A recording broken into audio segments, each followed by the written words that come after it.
Hey there guys, Larry here with Interstellar Happenings, your source for universal news and mysteries, and we've got some truly mind-boggling stuff to discuss today. We're going to be connecting the dots. Ryan Graves posts footage from a major airlines pilot encounter with metallic spheres. The overseers, well, they're back and they're on it again with their lies, their greed, and their deceit. The bureaucrats here have proved it. They will never change, and one representative out of the 10th District of Ohio, where Wright-Patterson Air Force Base resides, is openly showing us just how truly deep this rabbit hole goes. And something else that came up on our radar adding to this global story. A baffling mystery out of India, a mystery that's giving me some serious deja vu. Remember the Bet Sphere? Well, there is something eerily similar happening right now in India in the districts of Gwalior and Shapuri.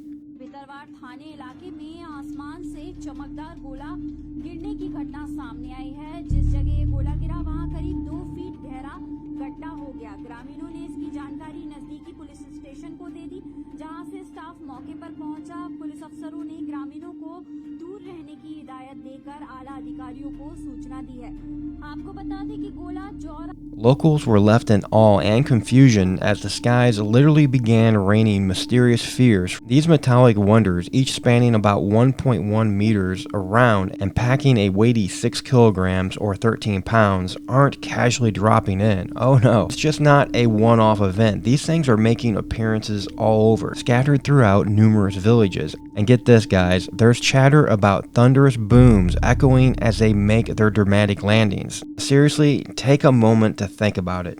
You're just hanging out in a field on some random day and suddenly a metallic ball just drops right next to you. Given their uncanny resemblance to the Bet Sphere, it's hard not to draw parallels here. The Bet Sphere story is one for the books. Back in the 1970s, the Betts family in Florida found an ominous metallic sphere on their property.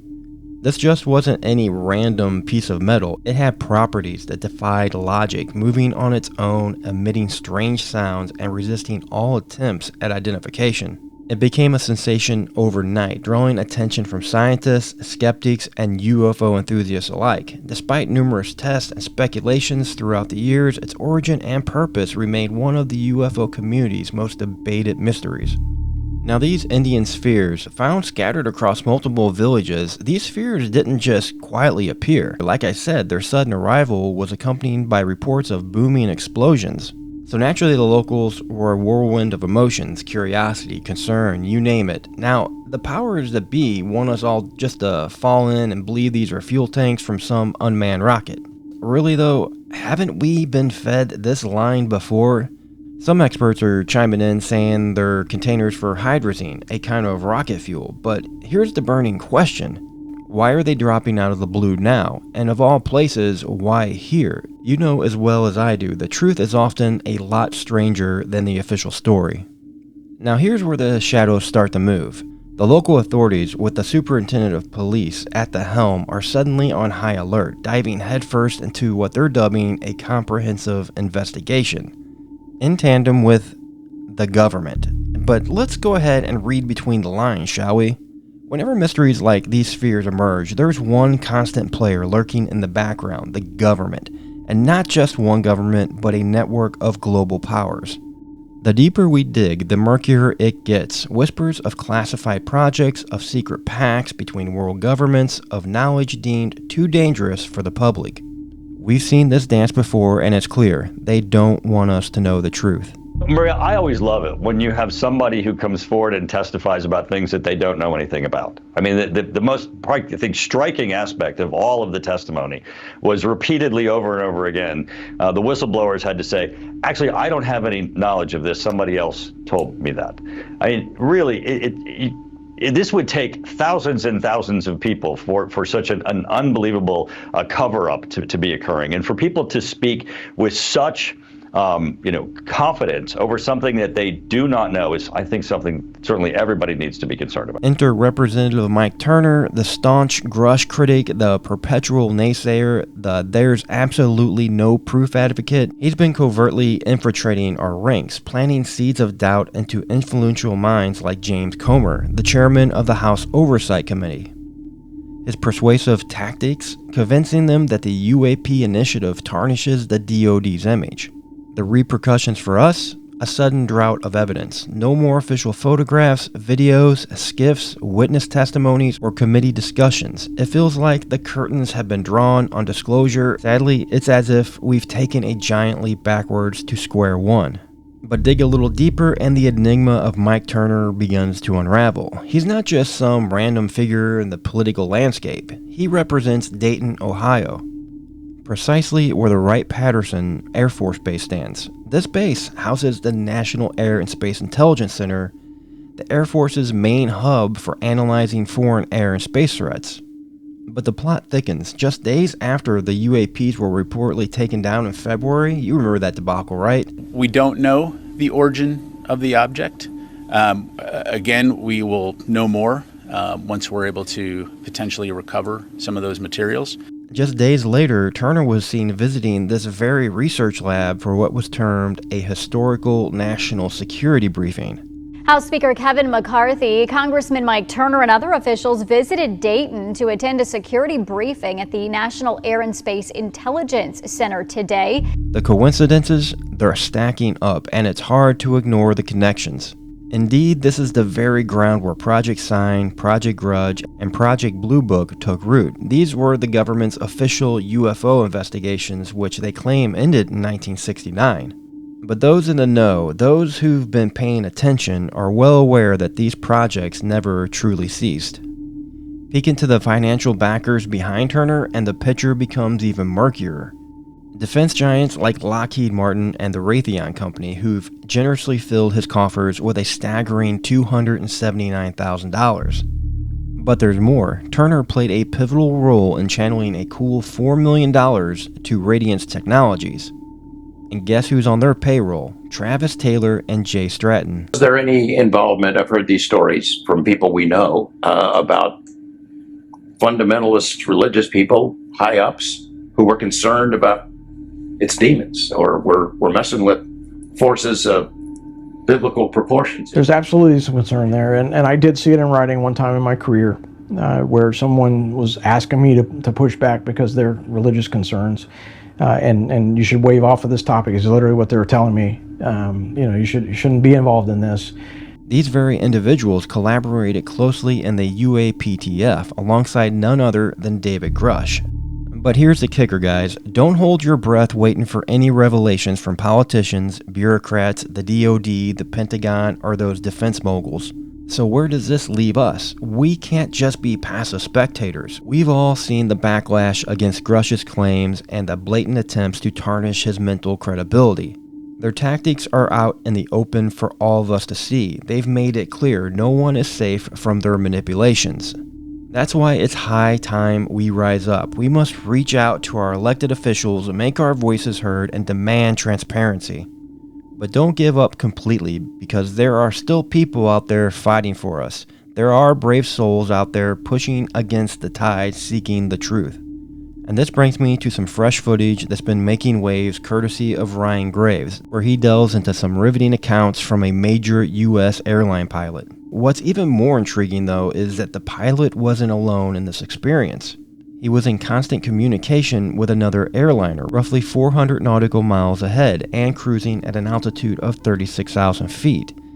They too reported seeing the same inexplicable phenomenon. Sadly though, Graves decided to remove this part due to privacy concerns. But don't fret guys, I've got the pilot's statement here from the video and it's a doozy. The pilot's account paints a vivid picture of an encounter that's hard to dismiss as mere optical illusion or misidentification. Initially, what caught his attention was a luminous object reminiscent of a traffic light or a particular bright star, situated roughly 80 miles away. But unlike any star or aircraft, this entity had a peculiar behavior. It would shine brilliantly for a few moments only to vanish from sight, and then, as if it was playing a cosmic game of peekaboo, it would re-emerge, glowing as intensely as before. Let's go ahead and watch this video and take a listen.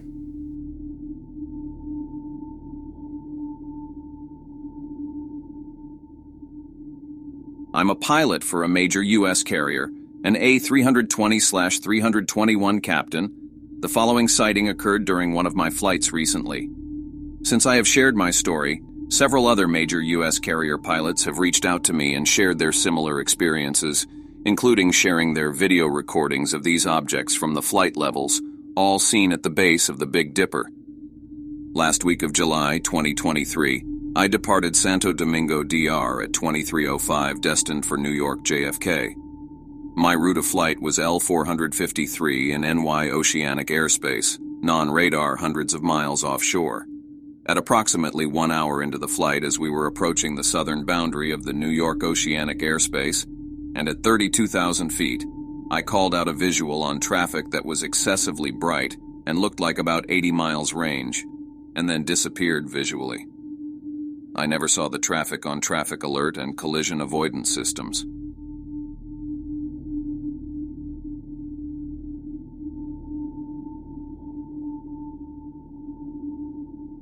This intermittent illumination wasn't a one-time occurrence, but a pattern that persisted throughout the entire duration of the sighting.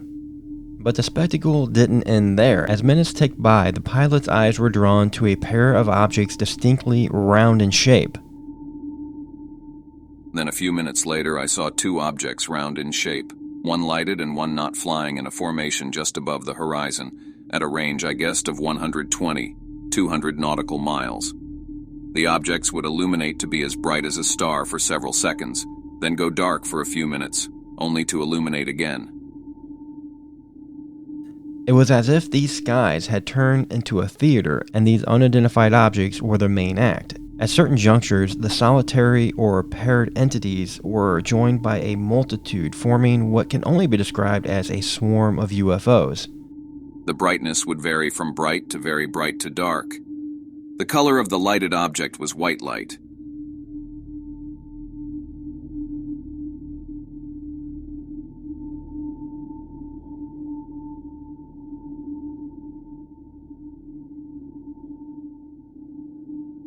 There was a second object you can clearly see in the photos that would follow the illuminated object, but it would not illuminate itself. Except for the 3:10 to 3:30 point of my video, I think you can see the second object illuminate. This went on for the remaining 2 to 2.5 hours of my flight to New York on L453 in oceanic airspace.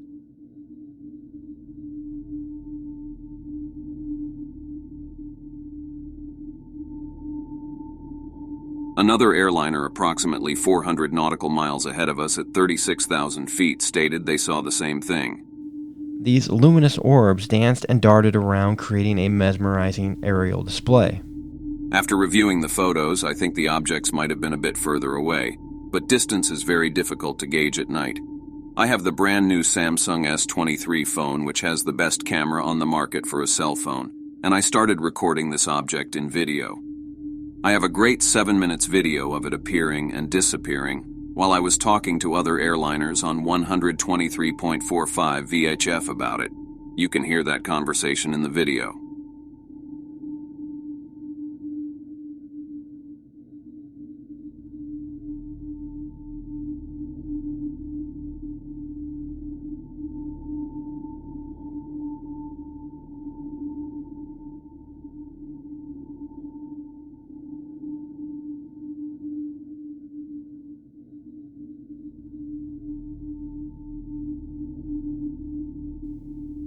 Absolutely, it's not every day that someone encounters a UFO, let alone a swarm of them.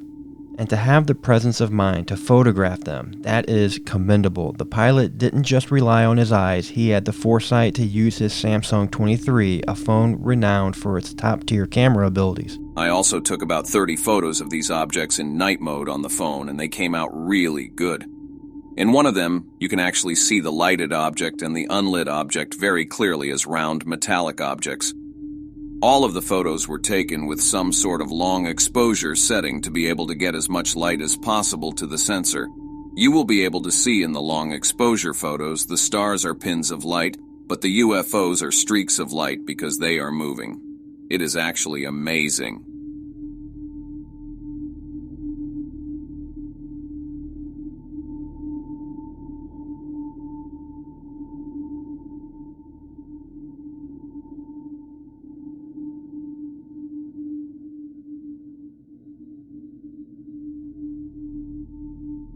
And about former US President Barack Obama's work inside the program.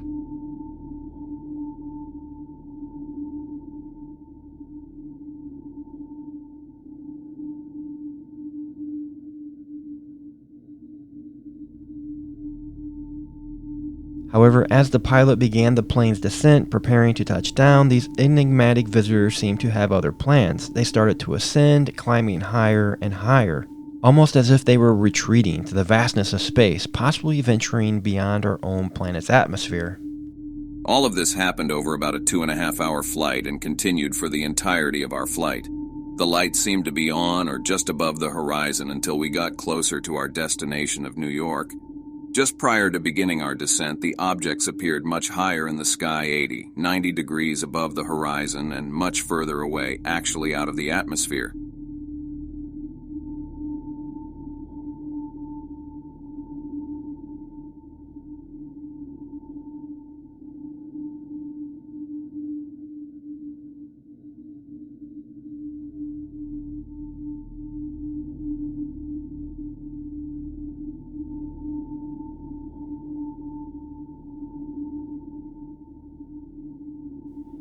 It's almost as if they were playing, showcasing their capabilities like I said earlier, but among all these photos, one stands out above all the rest. It depicts an object, and let's go ahead and start connecting the dots here, that is distinctly round and has a metallic sheen. Sound familiar, guys?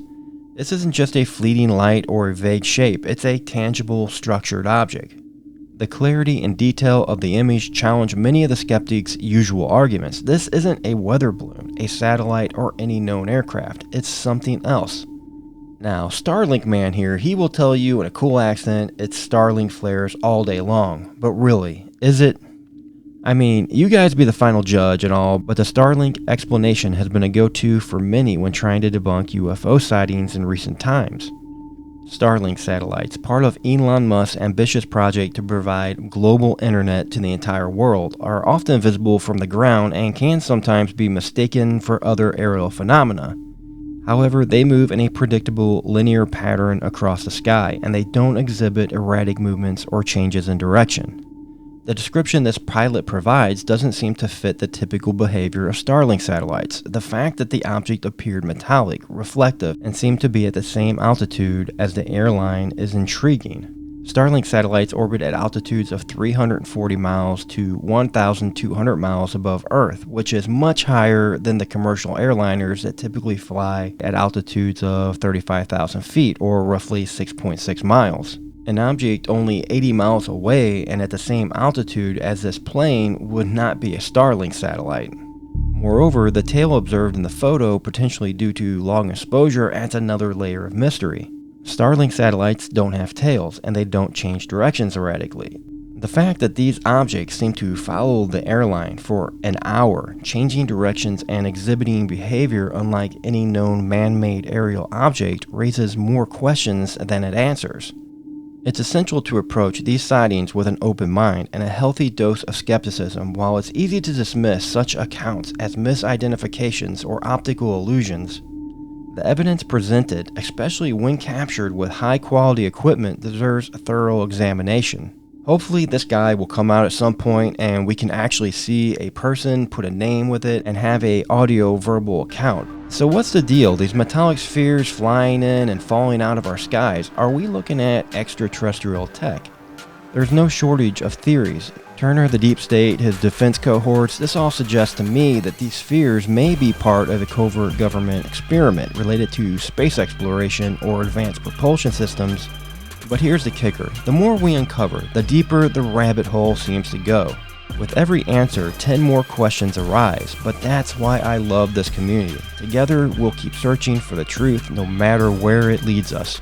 But that's all I got today, guys. Thanks for coming and checking out the video. I want to give a big shout out to our community for always being on the lookout and sharing these mysteries. If you've got any theories, insights, or just want to share your thoughts, maybe you yourself have seen one of these before, drop them in the comments below, and if you haven't already, hit that like button and subscribe to the channel. As always, keep questioning, keep exploring, and never stop seeking the truth. This is Larry, and I'm signing off, guys. See you later.